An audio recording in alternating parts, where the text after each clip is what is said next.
Hey, everybody, it's Old Roommates. Today on the show, we revisit the 1984 classic, The Karate Kid, starring Ralph Macchio and Pat Morita. So grab your bonsai tree and get ready. Great welcome to Old Roommates, the only podcast that revisits pop culture through a middle-aged lens. This is Christina. And this is Brian. And we have a special guest here today, Matt Ferrara from What Did We Miss? Welcome to the show, Matt. Hey, thanks for having me.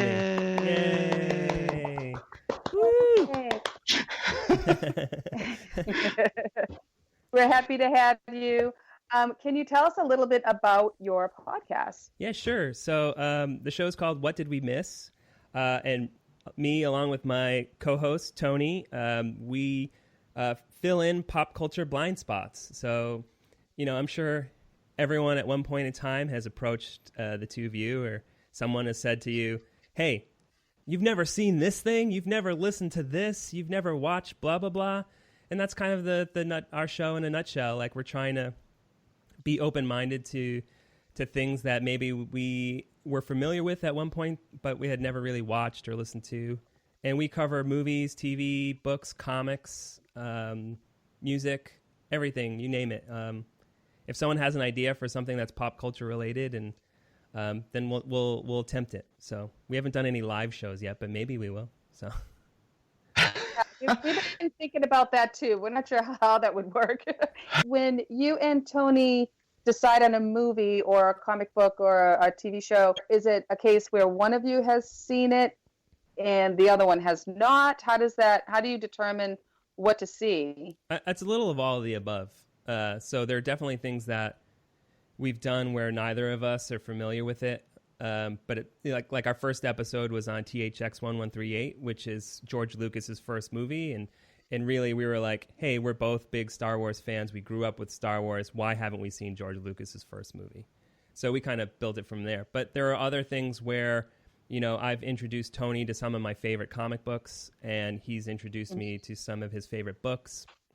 So, and it's nice that way because you have almost someone that's kind of guiding you through it. And it's fun to kind of experience something that you love or familiar with through someone else. And which can also be kind of like walking on eggshells, because sometimes there's things that I've loved so much that I'm like, if he doesn't like this, I don't know, I'm going to be heartbroken. We've done a couple of episodes where it's been our favorite. So I've introduced a movie to Brian that he hasn't seen, and he's introduced one to me. And I understand completely what you're saying. It's like, oh, you're watching it, and I'm like, oh, I don't know if I love this, and I'm not sure how Brian's going to react to my reaction. It's just sort of a special episode when we do that, but it's been fun. Yeah. I gave you Xanadu. I thought I was being incredibly gracious, Christina, giving you Xanadu. Yeah. Well, and I gave you The Jerk, a classic. I know. Did you like The Jerk, Brian? No. Oh, I'm heartbroken. It's all there. It's that episode is I'm gonna have to listen to out. it. I think that was one of the last episodes we did at What Cheer, actually. So nice. So it's like you should check it out. Yeah. It's But I was gonna say, Matt, I've listened to the X-Files one. I listened to your Purple Rain episode. I listened to the end of the year episode, which was really fun.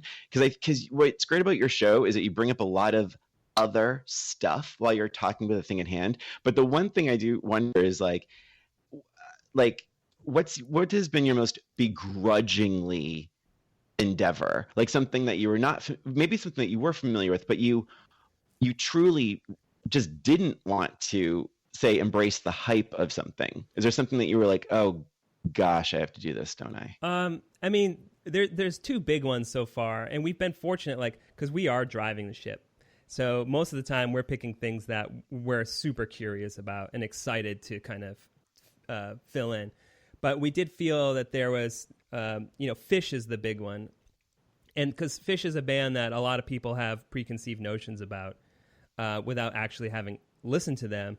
And both Tony and I were probably those type of, when growing up, we would kind of like antagonistic towards it, especially because we knew people that were Fish fans that we probably I'm trying to be diplomatic. We're kind of assholes, for lack of a better term. So I have a friend who's a big Fish fan, and he came on the show and he presented us with a playlist, and it was daunting because he's like, here's 2 playlists. It's 11 songs. It's like 3 hours worth of music. And some of the songs are like 20 minutes long, and I like a lot of music. So I do like some stuff that is, longer, in length, but it was, it was interesting. I wouldn't say I came out as like this massive Fish fan, but I did come out of it with an appreciation for them. Good. And a bigger understanding of it. The other big thing that I think we were both kind of like, we have to do this, was Cats, the musical. And we didn't do the new movie. So when the new movie was coming out last December, we did, there was like a direct to DVD filming of the original Broadway musical. And we watched that. And that's like 2.5 hours. And it's just 2.5 hours of torture. It was really hard to sit through. And typically I like to kind of watch something and just, watch it without really having to actively engage with it. And then I'll do, at least for the show, the second time through, I'll go and I'll take notes and research while I'm watching it the second time. And I did watch it twice. And the second time I'm like, why am I doing this to myself? That's dedication right there. That's some dedication to your show. I suppose so. But other than that, we've been kind of judicious with our selections, and there are always things that I've always been curious about, or for some reason that we haven't gotten to. Like the Prince episode, when we did Purple Rain, we had a guest on, Jody from What Cheer, and she had never listened to Prince whatsoever. I had listened to Prince, but I had never seen Purple Rain, and Tony had seen Purple Rain, but never actively listened to any of his albums. So it's kind of a nice little balance between the three of us there. It was great. Yeah, I listened to that episode as well. It was a great episode. I'm a huge fan of Prince, so listening to it as a huge fan to people who weren't as familiar, it was really kind of mind-blowing. I'm like, how do you not know Prince? Yeah. But it was fantastic. Jody's like a big convert now. So when we see her, she just talks about Prince. So we're also maybe a tad older than the folks on that episode. So let's dive in and talk about the Karate Kid, and how we always start. Oh, really quick, we're all social distancing right now, which is why our sound is probably going to sound like 3 different places, because we're recording in 3 different places. So please stay safe, wear a mask, and just be well, stay well. So the Karate Kid, we always start with then. So we'll start with our guest Matt, and I want to know the first time you saw the Karate Kid and your sort of immediate reaction then, and we'll go around. I honestly don't remember the very first time I saw it, probably because I was too little. I was probably really, really young. So there's a chance I saw it in the theater, but I don't have memory of it. I know I saw the sequels in the theater. But that being said, it's one of those things where I don't have memory of the initial viewing, but the movie itself is burned into my brain. Why? It's one of those things I must have watched repeatedly when I was really, really young, like all the time. There's certain specific things in this movie that it's just like, I don't know, like a muscle memory in some way. It's like the way one of the Cobra Kai students laughs at Daniel in the final match is like, and then he says, "Get him a body bag." Like, that's just burned into my brain. And so it's one of those things where, I probably, because of this movie had at one time thought maybe I should take karate lessons, that's how little I was. I never did. But yeah, it was just, it meant a lot to me when I was little, and I loved it so much. And then, probably when I became a teenager and into my 20s, it was just, and when I started taking my movie watching seriously, which sounds preposterous, but, you started doing those deep dives on older movies and foreign films and just trying to fill in, blind spots and get a better sense of film history. And I think at that time I probably was like, oh, I'm too cool for Karate Kid. That's a stupid movie. And so I haven't watched it since. It's got to be over 20 years, if not a little more. Awesome. Oh, I'm so glad to hear that. That's so great. Do you feel like you related to him in some way? Like, why do you think you had such a connection to the movie? Yeah, I don't know. I mean, I think it is that sort of arc of how he's learning, and something about that is like you see that progression. And I mean, in some ways, I was kind of like a Daniel LaRusso type of kid. I also I lived with my grandparents and my uncles until I was 7. So I didn't have a dad when I probably saw this for the first time. My mom got married when I was 7. So, and my stepdad adopted me, so I took his name. But I always, because of that, sort of gravitate towards those surrogate father relationships. That's something I'm realizing now. I mean, that's not something you think of when you're like, I don't know, 5 years old or 6 years old, Yeah. So, but watching it now, that's kind of like, I was like, oh, wow, okay. It kind of connected a dot, maybe. I don't know. Interesting. Christina, any other super personal questions you want to ask Matt?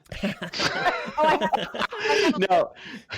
Sprinkling them in throughout the episode. Christina, let's hear from you. What was your first take on the Karate Kid? When was the first time you saw this? I don't have an actual memory. This happens to me all the time where I'm like, I don't know when I last saw it or when I first saw it, rather. I don't think it was in the movies, because I will tell you, like, this type of movie is not typically, or was not typically, a movie that I would be drawn to. These inspirational kind of movies just was not my thing. So it wasn't something I would seek out and say, oh, we have to see this. I know I was young. I was probably, young, in my 20s, I guess, probably when the first time I saw it. And maybe younger than that. And I remember liking, I really, really liked it.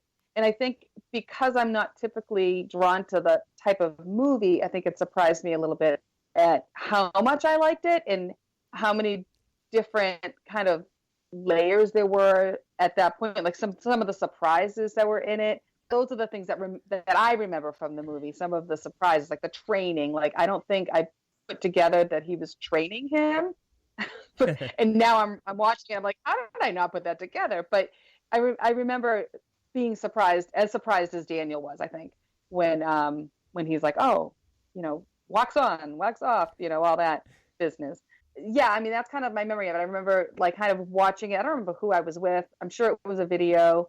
And I was surprised about it and really enjoyed it. Surprised at how much I really enjoyed it back then. Nice. Yeah. I'll just ask myself. Yes, go ahead. Yourself.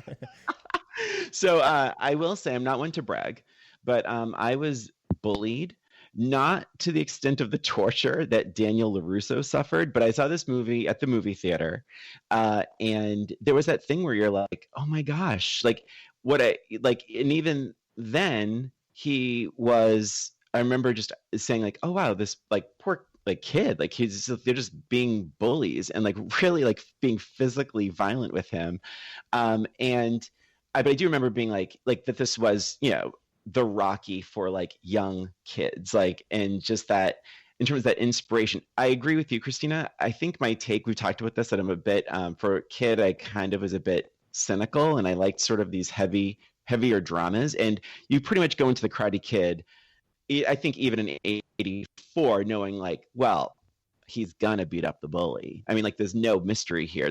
Otherwise it wouldn't be a movie. It would just be him being beaten up over and over again. But because I was bullied, I think you are a bit not physically bullied. I want to be clear. It was just insults and things like that. But it was I think you're kind of you're identifying with Daniel. I think I did even then. And but I remember leaving oh wow, that was powerful. And Matt, to your point, it was should I take karate? Because but it was just that. I mean, it was just that movie. But it being, I was, I guess, 12 in '84. So, but I remember it being like just exactly what I thought, but a better version of what I thought I was getting myself into. Because to be 12, you know, I feel like 12-year-olds can be a bit cynical and like, this is lame, but you kind of knew it and you still like truly loved it. So it was everything I expected, but a really great version of it. And I know I saw it more than once, but I have not seen it in decades until the other night. Yeah, same. I haven't seen it in decades either. Yeah. So that's great. We're all kind of revisiting with brand new eyes 20 plus years later. This is great. Mm-hmm. So now we're going to jump right in, and this is, Matt, as you know, this is just shallow dive stuff. We don't have to go, we definitely don't go scene by scene. We just jump all around with like things that truly grabbed us, and it's for better, for worse, emotional things, whatever you want. Matt, what was your, when those credits rolled, what was your big takeaway? You know, so going into it, I was really kind of like, I was like, oh, this is probably, I'm probably gonna make fun of this. This is probably gonna be silly. And at the end, I was like, okay, this is a movie that is easy to make fun of because it is so sincere and it's so hard on its sleeve. And I was actually pretty charmed by that because I think its heart was in the right place. And it's interesting to see a movie that's really fundamentally about a good kid. He starts off as a good guy. And it's not about him becoming a better person. It's just about him learning how to... He's learning about... It's about his relationship with Mr. Miyagi more than anything. And about how, you know, it's not about... Karate isn't about fighting. It's about learning how you don't need to fight.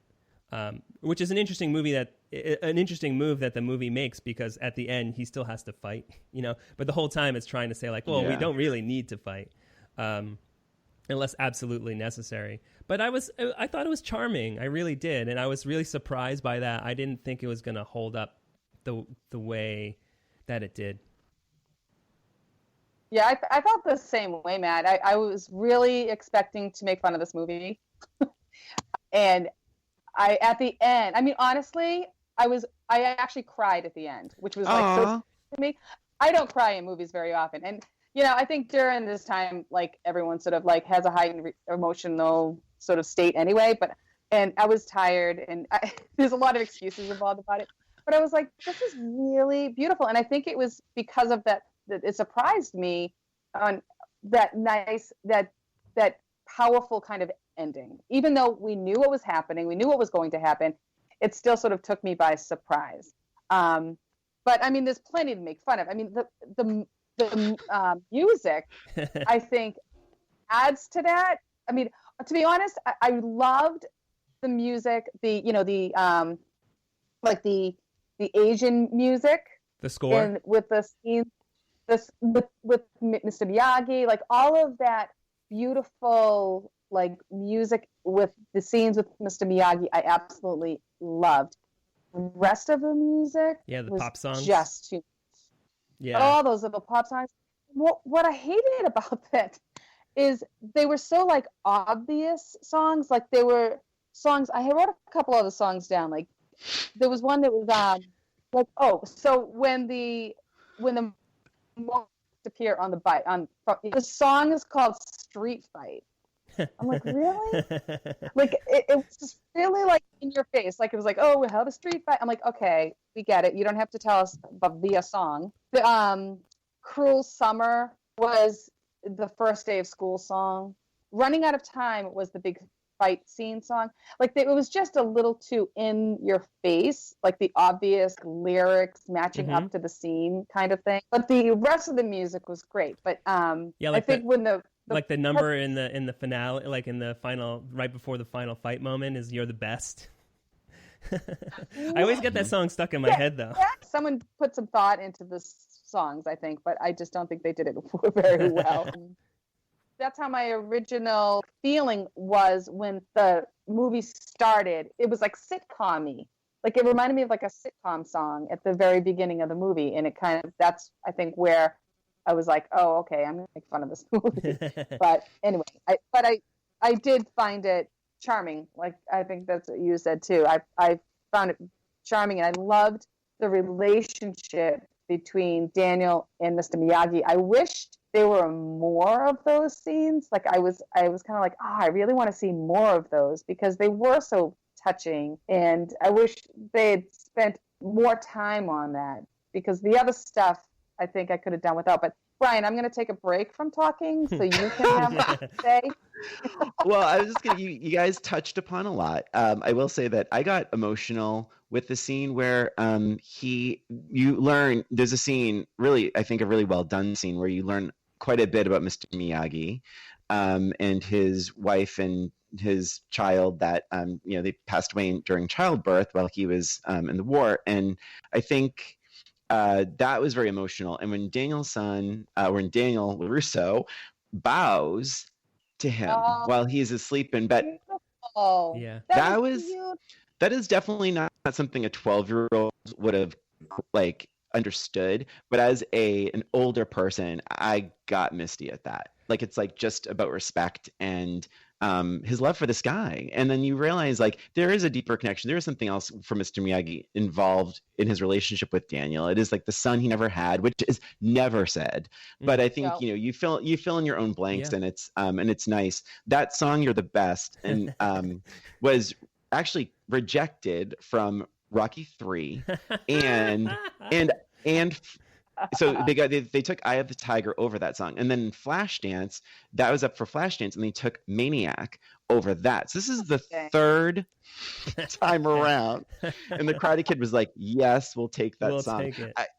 I you know what? I think when you like, it's interesting. I think because the music might stick out because I think like there's something about this movie's style that because you have that old-fashioned yellow car, because Daniel dresses a little awkward.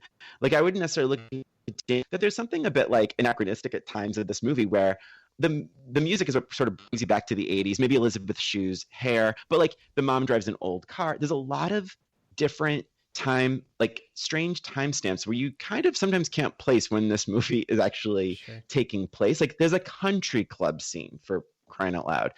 But isn't that typical of 80s movies too, though? It's that kind of 80s upper class bullies versus the lower class underdog, which is a staple of 80s movies in general.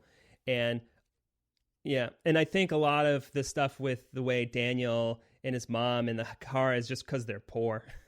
But all super 80s things are all the wealthy people, which is kind of funny because they all look like idiots now. Right. Really do. And you know that's funny you mentioned that because I had forgotten all about that whole class, the whole relationship. I remembered he had the relationship with Elizabeth Shue's character, but I forgot that she was like a rich girl and he was a poor boy, and they were like I forgot all about that, like conflict. I go back and forth in my thoughts about whether it was needed. I kind of liked that it was there. And I kind of liked that they didn't spend too much time on it because it gave the movie a little bit more depth. It wasn't just about him learning how to fight in a tournament. It was, you had a better understanding of everything that's kind of been going on with him. But at the same time, I'm like, it was kind of interesting that they didn't spend more time. Like that was never really resolved or at the end, like that relationship. It's not like the parents were in the stands rooting for him, it was sort of like, well, what happens now? And honestly, I didn't see Karate Kid 2. I don't know if that was addressed or what happened, or if even Elizabeth Shue was in Karate Kid 2. Would you like to know? Well, I'm a bit of an overachiever, so I watched all the Karate Kid movies, rewatched, and the second one starts off, and it's like the very first thing, Daniel shows up at Miyagi's house, and he's just like, I think it's like post prom, and he's just like, oh, she dumped me for this football player that's going to some college, and that's it. So I'm assuming she's not in the sequel. She's not in the third one either. So the second one takes place in Okinawa. So he actually has an Okinawan girlfriend in the second one, and it's even worse. But we won't get into that. That's that's a whole other movie. I did find. Go ahead.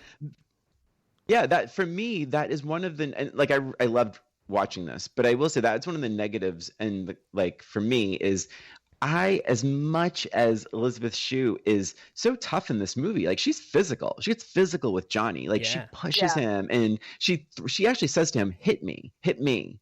And it's like, and I think that's not something super common. I mean, I've seen a lot of movies and a lot of 80s movies, but she's really a strong character. However, I didn't find a speck of chemistry between them. I think sometimes it was like she looked, and I think this is actually very 80s, where like, girls have so much makeup on, they end up looking older. And I was reminded of high school, where it's like the high school boys all looked a bit young, where the girls, the hair was all big and they had lots of makeup on, and it aged them. And I think Elizabeth Shue does look a bit older than Ralph Macchio, at least the characters. And so I struggled with the chemistry between them. It seemed like they were just good friends. Yeah, I think they were for the most part. I don't like they didn't really even have their first kiss till like 3/4 of the movie is done, because he was sort of avoiding her and he was embarrassed, and it took a while for that to even get going. But I mean, yeah, that first kiss was like way. It was after he got the car, right? It was after his birthday. So I mean, it was. So I think most of the movie they were just friends. It was a weird storyline. It was a weird kind of. I don't know. It was a little bit strange for me. I think I actually I thought Elizabeth Shue was actually really good. And I think Ralph Macchio is actually really charming too, which I wasn't expecting. Because he hasn't done he's just been so tied to Karate Kid that it seems like it's been hard for him to break out from that. So maybe in my mind I was kind of like, oh, he's just like that one note kind of thing. But I actually thought he was really charming, and I think their relationship is what I liked about it is it was kind of. It was playful in a lot of ways. Like it was a lot of just kind of like, it felt a little more like a high school relationship, in that they weren't really like, they were just kind of like almost making fun of each other, and kind of like the Halloween scene is so great. And I love his costume, which is like a shower. It's like an actual shower. He's got the big rod sticking out from his back with the curtain that goes all around him. And he's got like the water coming out, and it's like all like I have to. I had a little issue with that because he's trying to be inconspicuous. Yeah, he shows up. Yeah. So I had a small problem. Like, really, you're trying not to be noticed, and you're a huge, like 3 times the size of any other person in here. But yeah, I thought that was kind of. Yeah. I will say Ralph Macchio I haven't even mentioned him, but I thought he was excellent. I agree, Matt. There is a charm to him. I think one of my favorite scenes is where he's sitting at the restaurant with his mother, and his mom has to get up and get to work, and he's just there, and he's talking to himself. Yeah. And he's like, yeah, she's beautiful. I say she was beautiful. I think she's beautiful. That was just that. Like, he's such this old. He's like this old soul, and what I also liked is going way back to the beginning is like, he is this, like, he is like you, Matt, you had said he's the nice guy. He's a person already. Like, sometimes we watch these fish out of water movies, or the new person in town, and they're so like virginal. Like, they're so like, I don't know what school is, like, and like, but I feel like with Daniel LaRusso, he was a fully realized kid. He's like, he's already interested in karate. He is a nice kid. He gives the dog a bowl of water. He instantly, like, he knows how to communicate. He gets invited to a party. He says, sure. Like, he's vocal. He has a personality. And that is something I feel like that's a little different than a lot of these kinds of movies where it's the new kid in town, or the new first person's first day on a new job. And like, they are suddenly like babies. But he's not. It's not like that with him, and I think it was a really smart choice of this, the screenwriter and the movie, to paint him as this fully realized character. from at the beginning. I love it too. I think they did that intentionally too, because I feel like when you first meet him, is this great guy, charming, just like you say. He's very fully realized, great, like real. I loved that he gave the water to the dog. Like that was really adorable. But I think it's intended. Part of what they're doing is breaking down who he is. Like the bullying is making him less of a charming person. Do you know what I mean by that? Like they're really chopping away at his soul at the beginning, and he starts avoiding people, and you see like a personality change. And I think that it's even more like disturbing, because you're like, oh wait, no, he used to be so friendly and nice and he was making friends, and now he's not. And I would think that they would do that. They did that on purpose. But I thought it was really effective. Well, there's that point where he pushes Elizabeth Shue away because he's just getting, no, I need to do this on my own. I need to handle this on my own. And we learn throughout the course of the movie that that's not the way to handle this. Like it's about accepting Mr. Miyagi and help from his family and his friends. But I think going back to the relationship for a second, I also think that that's sort of what drives the show, the movie, is that it's really just this moment of us like, hey, that girl's really cute. And Johnny sees this and is just like super jealous. And that's what instigates this whole thing. It's this tiny little minor flirtation, and it blows up into this big thing. And really, as far as the bullying goes too, like what is he going to do? He's not like he's going to win. There's like 6 guys that are going after him. There's that one scene in particular right after Halloween where there's like 5 guys taking turns roundhouse kicking him.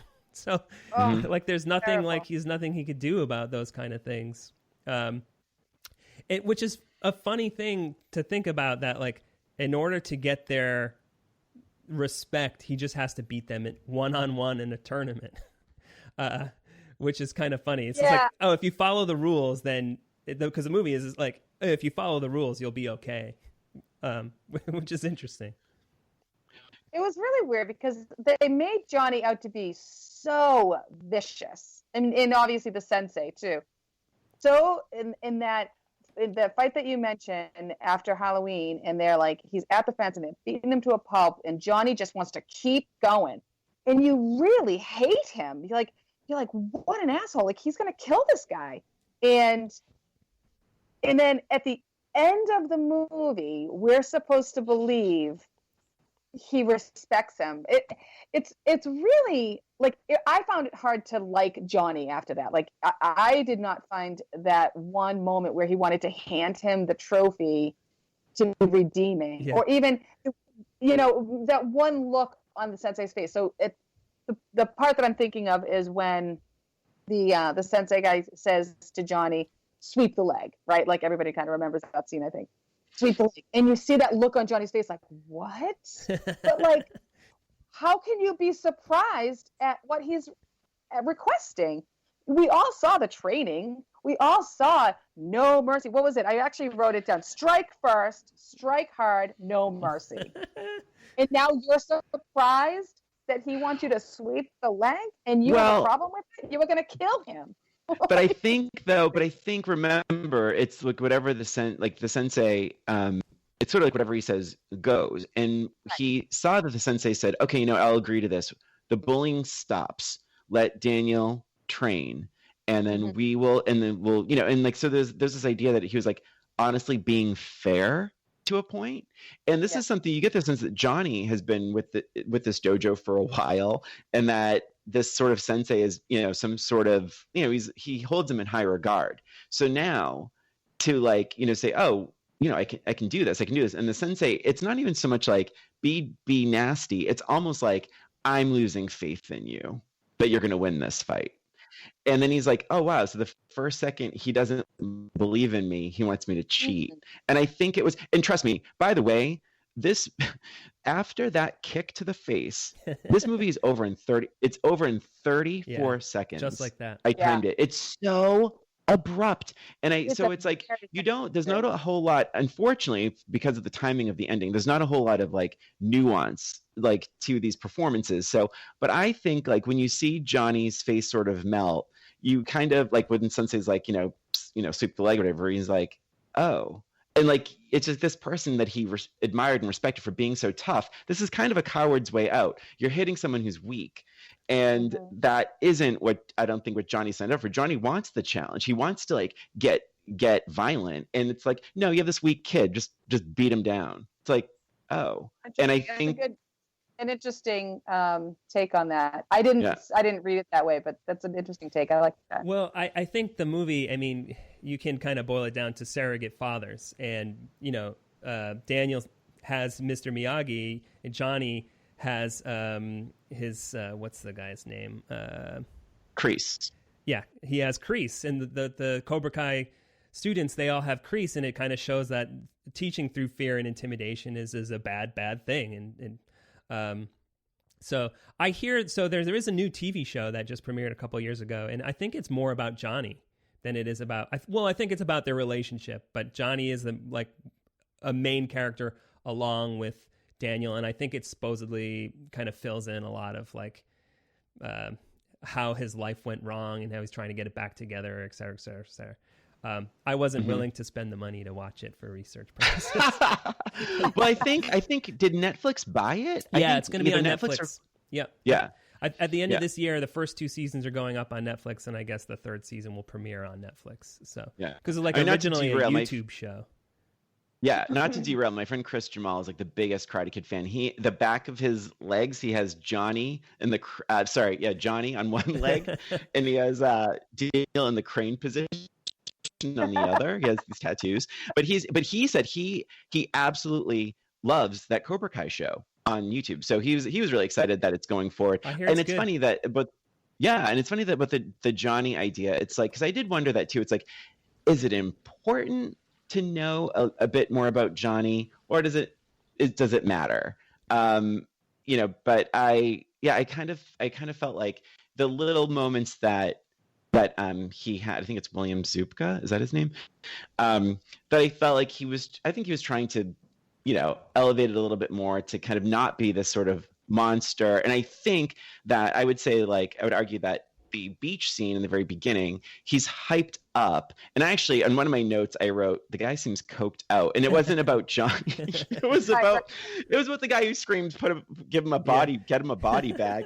That was the guy. His eyes are bulging out of his head. I'm like, and Matt, I remembered that line too. Yeah. And I was like, yeah, I'm like, and I actually paused it.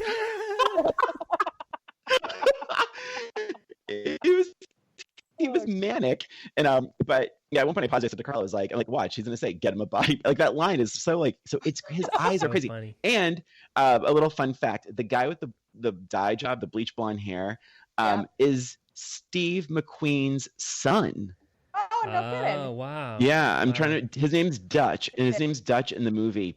And I wrote, he's the one who seems coked out. It's very like heightened thing. But I will say, going back to the beach, it's like I think that they feed off that testosterone, masculinity thing where it's like, I don't think if it was Daniel, Allie, and Johnny standing at the beach, just the 3 of them, if Johnny would have had that level of energy in his anger towards Daniel. Yeah, he's with his cronies. I cronies. just don't. Exactly. Right. Yeah. He has an audience. Well, yeah, and that's exactly right. And I almost felt like it wasn't even about Daniel for a while. Like it was really, he went down and wanted to kind of cause trouble because they had just broken up. I didn't feel like it was as much about Johnny until Johnny's like kind of stepped in. I'm sorry, Daniel, until Daniel like just picked up the radio and brought it back. It was like, why are you getting involved in my relationship with her? And then it kind of turned to Daniel. So apparently the movie is based on like a semi-true story. And so the screenwriter is Robert Mark Kamen. And I guess when he was a kid, he got beaten up by a gang at like the New York World's Fair. And then so he decided he wanted to learn martial arts to protect himself. And he went to a school, and the teacher kind of taught via violence and revenge, like as his sole point of motivation for karate, and he didn't like that, so he left, and he found a teacher who didn't speak any English, as a Japanese instructor, and taught him karate that way. So he kind of, based it off of his life. And obviously it's the same director, John Avildsen, that directed Rocky. And even Sylvester Stallone said to Avildsen, he's like, "Oh, you ripped me off," because it is a similar arc to Rocky. But to that point, it is very similar to, there's like a whole, I don't want to say genre, like a trope in kung fu movies where there is the oppressor, whether it's the form of a government or bullies or samurai, or these kind of different factions that go after someone, and then that person goes through training. And there's like so many famous kung fu movies based off of that similar thing. One of my favorites is the 36th Chamber of Shaolin, which is has a really similar arc, except for he's going up against the government. But yeah, it's just like, I guess it's like a timeless kind of arc of like, someone who's the underdog, and they train and they better themselves, and then they come back and they win the day. So it's not really about that ending. Like, that ending's going to get there. It's just the journey, I suppose. Yeah, and I mean, for Daniel, I think it was more like that personal, the development, and that it's in your heart, it's in your soul. It's not about just beating somebody up. It's defending yourself, that sort of thing. Right, and he's. Go ahead, Brian. Oh yeah, it was really quick. He says, like, after the when he's about to be sort of when the doctor says at the end, he's like, "Oh, you can't go back out there." They all leave, and he says to Mr. Miyagi, "If I let this happen, I will never have balance that way. Not with them, not with Allie, not with me." Yeah, and I think so. It's like, Mr. Miyagi like really taught him about like, the balance, like you're saying, like head, heart, mind, all of that. Karate's here, not here. And I like that idea. It's like, and I know we've talked about this a million times on the show, where, what did that character really say that? Would he really have that self-awareness? We mentioned this in E.T., the big E.T. speech that Elliot says. It's like, that's an awful lot of awareness for a 10-year-old. But I bought that. I bought that because he sounds so frustrated that like this is how he's gonna go out. And but I thought that. But to your point, Christina, I thought like that was. I liked how we learned, how Daniel learned that. If it did, I bought into it. Well, and I think that's why that scene works so well. I think that's why Mr. Miyagi decides to help him. And it's because that was the whole point of the training. It wasn't learning karate. It was learning that balance. And that's why I bought into it. It was like, yeah, he gets it. He learned that, and that was the whole point of the training, is to learn that. And I think that's why Mr. Miyagi helped him, because that he kind of proved that to him. But what I wanted to go back to the Halloween scene for a minute, because I have some notes in here, and this is one scene that really kind of disturbed, that like it just bothered me, because this is the one point where I was just like on Johnny's side. He did nothing to provoke this hose being sprayed all over him. And I felt like it was really like kind of, I don't know. I was just really annoyed at Daniel at that point, because things were going okay-ish. I mean, he was hiding. Wasn't he just pushed down a hill off of his bike? Christina, where he yes, died? Matt, thank you, Matt. Christina, Let's formulate this thought, because he's hide. So he wants to hide from them, right? He's in this big, huge shower curtain, costume to hide from them. Now he goes into the bathroom. He sees that Johnny is in there, and his plan in his mind is to grab this hose, put it over the stall, turn the water on, soak Johnny, and then what? Did he think it was all going to be okay at that point? Like, did he think he was going to get away with it? I didn't understand his reasoning. Like, he was really basically asking to have his ass kicked. There was no other reason to when you frame it as saying that he's setting himself to get his ass kicked. It's along the lines of saying like, you shouldn't have worn that dress. I mean, like that guy. Oh. He shouldn't have tried to hose on someone. Like at that point he wasn't. That's different than wearing a dress. And honestly, if someone squirts me with a hose, I'm beating the shit out of them. Like that's what I'm saying, regardless of whether I know karate or not. And he already knows that this guy can kick his ass. I mean, there's no question. He has him and his friends, and they're already out to get him in the first place. Why is he poking the hornet's nest at that point? I think it's really just a matter of just like, this is probably the only moment I'll get the upper hand. And it's really like these people are relentless. They won't stop. And this is a moment I have. This is the only retaliation. And yeah, maybe I'm going to feel it, because he clearly knows he runs away right away. It's just he's overwhelmed immediately. by yeah. Like at that point, they had stopped though. Like, well, if you guys could stop fighting for 5 seconds, I just want to say, here's the thing. I think he was on a bit of a high at the Halloween thing. He had spent some time with Allie in the shower, in the shower costume, but here's the thing: you have to remember.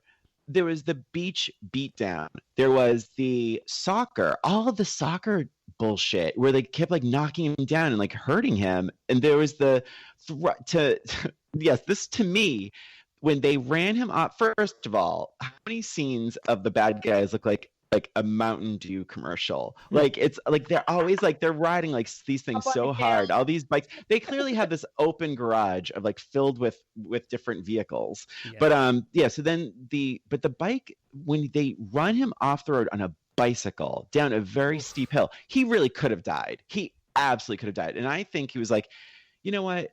This is like my chance. I'm having a good time. And you know what? He's so vulnerable. Let me just get him. And God forbid, it's friggin' water, Christina. You think he deserved to be almost killed because he splashed water? He splashed water on someone? That ruins his marijuana cigarettes. But I also think it works within the context of the arc of his character, because that is the type of retaliation that doesn't work. And Mr. Miyagi teaches him the balance. And then at the end, the character at the end wouldn't do that. So I do think it makes sense for the arc of the character. Yeah. Well, and clearly it had to happen, because then Mr. Miyagi wouldn't have stepped in to save the day or whatever. But it just seemed like I wasn't on his side at that point. I was just like, what the hell are you doing? Of course they're going to want to beat the shit out of you. What's wrong with you? So at that point, I just wasn't on his side. But it had to happen. I get it. I wanted to talk a brief moment about the fight choreography, because for most of the movie I was like, this is pretty bad, because especially like when he gets ganged up and right after Halloween and they beat the crap out of him, and then Mr. Miyagi shows up. It feels like you could see the actors are waiting their turn to do. Oh, you know? But I will say, by the time we get to the tournament, we see some pretty cool stuff in the tournament. And to Avildsen's credit, a lot of the action is shot wide shot, and it's kind of a little further back, so we could kind of see what's happening, as opposed to a lot of modern fight choreography where it's really, really tight and you can't really see the blows. And so I did appreciate its kind of old-fashioned approach to the fight sequences. And it did win me over by the end, even if the crane move is one of the most ludicrous and preposterous final moves in movie history. He basically just walks into him kicking him in the face. It's so funny. And even a lot of the other thing too that even perplexed me when I was a child is, what the hell does Mr. Miyagi do when he slaps his hands together and rubs them together to heal Daniel? Oh yeah. It's like, is it magic? Which is fine. It's a silly movie. Like, you kind of buy it, but still. When his shoulder, because remember the scene where his shoulder hurts because he's been basically cleaning Mr. Miyagi's house and repainting it and all that stuff. And he does the thing, and he's like, "Oh, how did you do that?" I think you just have to go along for the ride. And I will say though, even after that, though. He's not like just walking out. He is schlepping onto that mat. He is limping and limping, and he can barely stand. So I mean, whatever Mr. Miyagi did, it was only marginally effective. Right, it helped a little. It's just a little bit. It's just so heightened because like the music kind of like kicks in when he slaps his hands together and starts rubbing his hands together. It's like, and you're just like, oh no, is he gonna be able to pull it off? And you buy it, even though the whole thing is pretty preposterous. But and then they're ready to present the trophy, and she runs out and says, "He's gonna fight." It's like, oh, dear, he's gonna fight. Like, one thing we haven't mentioned is Mr. Miyagi's pretty funny. Like he gets a lot of great one-liners, and he sells them. One of my favorites is probably when they're training on the beach, and then they go to leave, and there are a couple of these dudes that are drinking, and they've lined up their beer bottles on top of the truck. And Mr. Miyagi asks them politely to leave, and they're just like, no, what are you going to do about it? And there's like 5 beer bottles lined up, and Mr. Miyagi karate chops the tops off of them. And then Daniel is just like, so like, oh my God. And he's like, how did you do that? And Mr. Miyagi's like, don't know, first time. Which I loved. I thought was so charming. And there's so much of that in this, of just Mr. Miyagi being like, I don't know, man. Like, it's just life. Like, just figuring out as I going along. There's such a great dryness to Mr. Miyagi too. Like in the beginning where he says, Daniel has this lie. Daniel walks in beat up, and he says, oh, I fell off my bike or something. And he's like, oh, good thing you didn't hurt your hand. But he's like this he has, broken English. So it's like, good thing you did not hurt hand. And just letting him know, like, this is bullshit. I know what you're saying is bullshit. And I just love their camaraderie. I love their back and forth. I love when he says, there's no such thing as a bad student, only a bad teacher. To sort of like to get Daniel to almost sort of sympathize for Cobra Kai, or at least with Johnny. Right. And there's another great part where he says, what did you do? You didn't do anything for me. And Daniel's yelling at Mr. Miyagi says, I saved you 2 months of beatings. Like even Mr. Miyagi knows this could be a doomed endeavor. Yeah. And I like that Mr. Miyagi, I think you realize, the audience realizes, and Mr. Miyagi realizes, like, I can only do so much. Like, I don't even know if this kid's going to even win, but I can teach him what I know. And he even says at one point he didn't expect him to win. Like it wasn't about winning. It was about the training. At the end, he's just like, what do you think my chances are? And Mr. Miyagi's is like, be good if you survive. He's like constantly undercutting how, like, Daniel gives everything such weight. Like everything has so much like heaviness, and Mr. Miyagi's always just deflating it, being like, yeah, it's whatever, man. Like, right. Like my wife died in an internment camp in World War II, and I was forced to fight for your country. I don't care. Mm-hmm. Yeah. We don't care if you win. Yeah. There's a couple of quotes I thought were cute. One must learn to walk before fly, and then Daniel's like, what? That's bullshit or whatever, and he's like, it's nature's rule, not mine. Right. I love that. Yeah, he's so good in this, Pat, Narita, and nominated for an Oscar for this role. Oh my God, it's like just such a great character.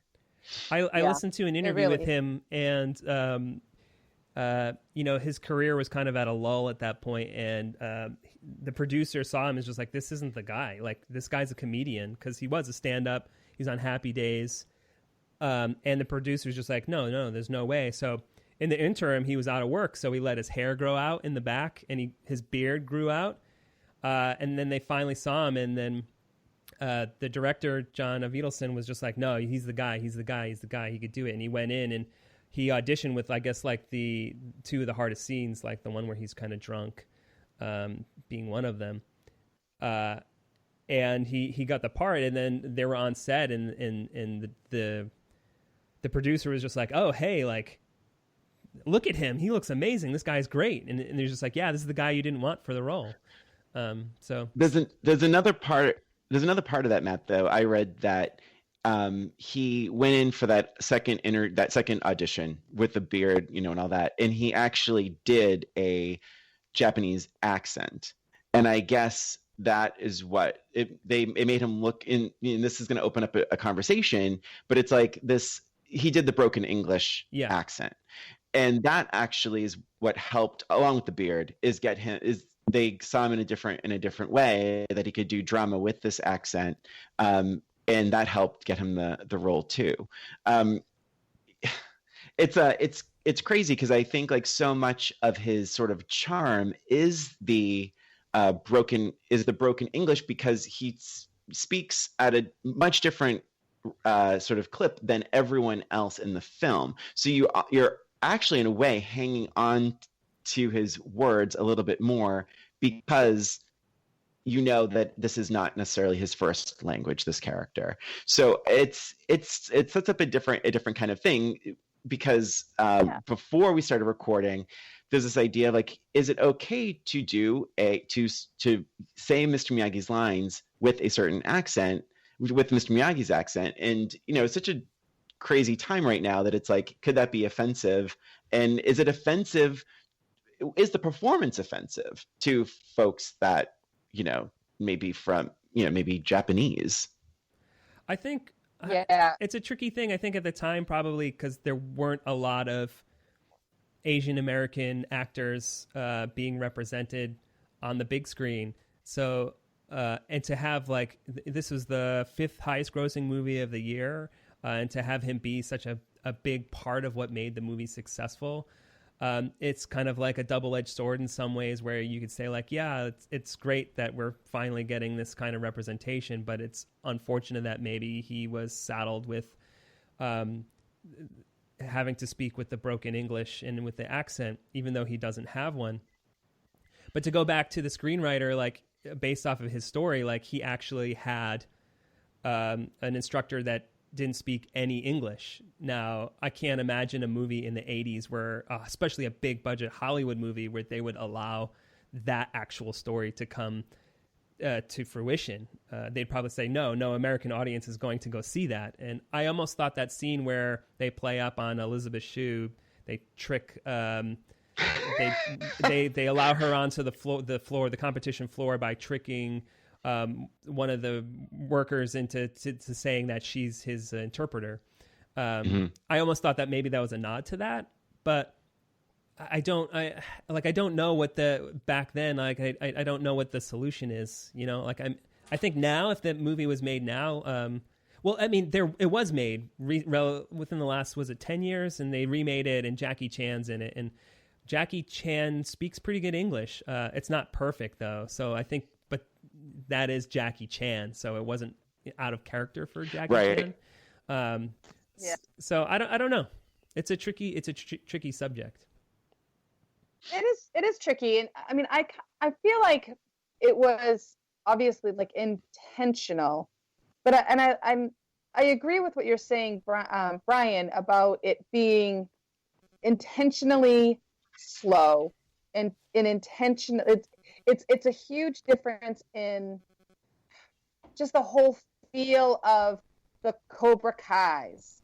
Fast talking, defensive, strong, just all about the violence. Whereas he is so much calmer, slower, all about the balance inside. He doesn't speak much. So, I mean, I feel like although he's been in the country for many years, I feel like it's pretty realistic in that, because of the amount of talking that he actually does, that it would still be pretty broken. Like, I don't think that I feel like it's true to the character that he's supposed to be. I agree, and I think like I don't imagine Mr. Miyagi having it in a very active social life where he would have polished up on his English. And I think that it is that idea of, like, you have Daniel who just wants to learn so fast, and then you have the Mr. Miyagi character who is so calm and patient and methodical and like slower, that there's a frustration in Daniel because maybe they can't necessarily communicate as smoothly as they'd like, or he can't learn as fast as he wants to. But it's about learning patience, learning balance, and all of that. And I think that this character, like the Miyagi character, is just so good and so well acted, and their chemistry between Daniel and Mr. Miyagi is just it's really nice to watch. And I agree with you, Christina, earlier. You said you wish there were more scenes with them, and I think it's just really, really well done. Beautiful, yeah. It's a beautiful relationship. To the movie's credit, too, like they don't make his broken English the butt of jokes. Like they don't construct jokes out of his broken English. So right.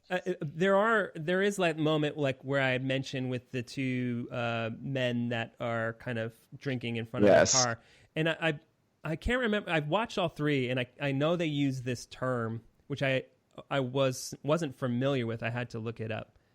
I can't remember if they used it in the first one, but they referred to him as a slope. And I can't remember if it was in the first. I think it might be in the first one too, though. The first one. So I remember the first one because I just watched it yesterday. Yeah. The guys said was the word nip. And I was not familiar with that word. And then the same guy that says that, he makes a facial expression that truly squints his eyes. Yeah. And that was horrific because, I mean, Whoopi Goldberg once said, like, the minute you forget what you are, someone will remind you. And I think it was like, it put me back to like, oh yeah, like racism is still, racism is here. Like it's, and there's another layer of tension for Mr. Miyagi too, that he has to balance that too. Yeah. And, I think the movie. It was good. Yeah, go ahead. Yeah, no, basically it's like you kind of forget like that element of things, like of Mr. Miyagi's journey is like, and what his life has been like. And that's kind of that. Here's a real life example for Daniel to see him, Mr. Miyagi being bullied and how he handles it. And it was perfect at, like you mentioned before, Matt, when he's in the car and he's like, I never did that before. And it was like perfect for Daniel to see that, you know what? He's being bullied. He did this and now it's over. And it wasn't just thought out plan. It wasn't like this, I'll meet you at the tracks to beat the shit out of you. It's just life. And this is what happens in life. And this is how you need to balance yourself in life for these instances. I thought it was great. I thought it was great. Yeah. But Matt, go ahead. Because you were saying something about the other expression. Oh, yeah, that is a racial slur. But that is the point of those scenes too. Slope refers to their eyes. And it's just a awful slur, and they use it as a pejorative, obviously, in the sequels. I thought they did it in the first one too, but maybe I'm misremembering. But those are the point of those scenes, is that he does have to deal with those kind of things. That's where the second one kind of goes wrong, is like, it's Daniel's movie and they go to Okinawa. And unfortunately, the focus should be on his relationship with Mr. Miyagi. And instead, he has another kind of romance subplot, and it kind of derails that. And there's like a Deus Ex Machina kind of resolution and for the villain and stuff. And it's like it's a westernized version of Okinawa, and it felt really off to me. I'll have to check that one out. They're all on Netflix. Maybe right I did see it. Yes. Yeah. Should we take a break and let's just thinking that same form? Thing, we can take a break. We can form our final thoughts, and we can come back with some questions to ask each other. Sure. All right. We'll be right back. And we're back talking about The Karate Kid with our special guest, Matt Ferrara from What Did We Miss? Be sure and check them out. His podcast in all the ways, iTunes and so on and so on. You're everywhere, right, Matt? Yep. Mm-hmm. All the usual places. I'm everywhere. All the usual places. So now we're just going to go to our final thoughts. Anything we didn't mention first. The only thing I want to say is 2 little quick casting notes. Valerie Harper was being considered for the mom, and Randy, but I can see that too. And I think Randy Heller, though, is so good. Like, she's such a mom. Yeah, she's great. And like, she's fun. She's fun. And like, even when she's pushing the car, I mean, we didn't even talk about her at all, but she's amazing. She's so good in this. Yeah, she is great. It blew my mind when I discovered that she's in Mad Men. She plays one of Don's secretaries. Yes. Mrs. Blankenship. Yeah, that's right. And I was just like, oh my God, it's Mrs. Blankenship. It's so great. Yeah. Who meets a not so great end. No, but that episode's pretty great. And then Demi Moore was auditioning for Allie, and the only reason why, well, I shouldn't say the only reason, but Elizabeth Shue won because Elizabeth Shue had just done a super famous like Burger King, McDonald's commercial that was kind of making her star rise. But that would have been interesting. Although Demi Moore seems old. Older. She seems older for that. Yeah. Because in '84, when was St. Elmo's Fire? Was that 80? That was 89. Was it 89? 5 years? I don't even know. And she was, yeah. I mean, I feel like she would have seemed too old, but they could have, I guess, made her look a little younger. I don't know. I just don't see it. I don't see it happening. And so the interesting thing about Ralph Macchio too is like he's so baby faced that even in the third movie there's a villain who's essentially another father surrogate figure for him, is a year younger than him, but he towers over him, and looks so much older. It's crazy. Really quick, did you like part 3? No, 3 is bad. 2 isn't very good either, and 3 is really bad. And I started watching the fourth one, which is the new Karate Kid, with Hilary Swank. It was one of her early movie roles, which is funny because I recently rewatched $1 Million Baby, and then I started imagining a version of Karate Kid where Daniel gets injured in the middle of a match, and then he is paralyzed, and then Mr. Miyagi has to euthanize him. Oh my God, that'd be amazing. Sorry, spoilers for $1 Million Baby. Yeah, right. No, that's amazing. It's so funny, Matt, because we'll do that a lot. We'll change endings of songs absolutely quite often on our show. Like, no, it would have been better if we did it this way, and it makes me sad because I want to see our version, but whatever. It's never gonna happen. Christina, any thoughts from you? Final thoughts? Not really. I will just say I was like just very pleased at this movie, and I think that I would recommend it. Even now, I just feel like as cheesy as a lot of it was, I think I would still recommend it to people because I really appreciated the moments that weren't so cheesy with like Mr. Miyagi and the whole message of it and everything else. I think people could still enjoy it. Yeah. So it sounds like you liked it more, or about the same. Yeah, me too. Matt, how about you? More, less, about the same? I mean, I can't say more because I was probably like a childhood obsession, and I can't say that I'm obsessed with it now. But I was pleasantly surprised. I didn't think I was going to enjoy it as much as I did. I didn't think it would have as much nuance as it did. And it's definitely the type of movie that I'm really... Like, I think this is like a great example of a family movie, which movies like this aren't particularly made anymore. The most you could get maybe is like a Pixar movie. And even though sometimes a lot of the jokes are over kids' heads and it feels like they're playing to the parents, this feels like an actual kids' family movie. And I'm excited to show this to my godson at some point because I think he would really enjoy it. And there's a lot of value there. Mm-hmm. Yeah, and I would absolutely show my daughter. She actually takes Taekwondo. She's a black belt candidate right now. Wow. She's about to be a black belt. Yeah. So she's taken Taekwondo for quite some time, and but she's already seen the movie through her like they have a camp there, and she's seen the movie. But I wish she would watch it with me. Like I feel like she probably lost a lot of it just watching it at like a camp, and now like she just doesn't want to watch it. But I think it would be great to watch with her if she would. because they have like Mr. Miyagi's actually has a lot of the same philosophies as her Taekwondo master. So it's actually, they're very similar in the way that they think in terms of, it's for defense, self-defense. It's not for, fighting, that kind of thing. But anyway. Now, Matt, a rite of passage. Okay. And it's a tradition. We do a fuck, marry, kill. Okay. Hope that's okay. Okay. And Christina will have 3 characters from the Karate Kid. And then the rest is pretty self-explanatory. We each have to choose which one we're going to have sex with. Okay. Which one we will marry, which one we will kill. Okay. Christina. Yeah.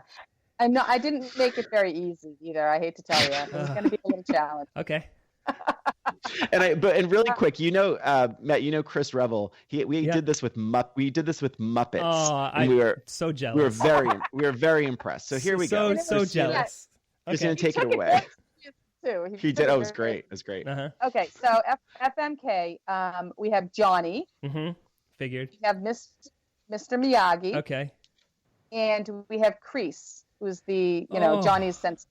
Yeah, I know. I told you it's a toughie. Oh man. Oh well. I mean, you have to kill Kreese. You have to.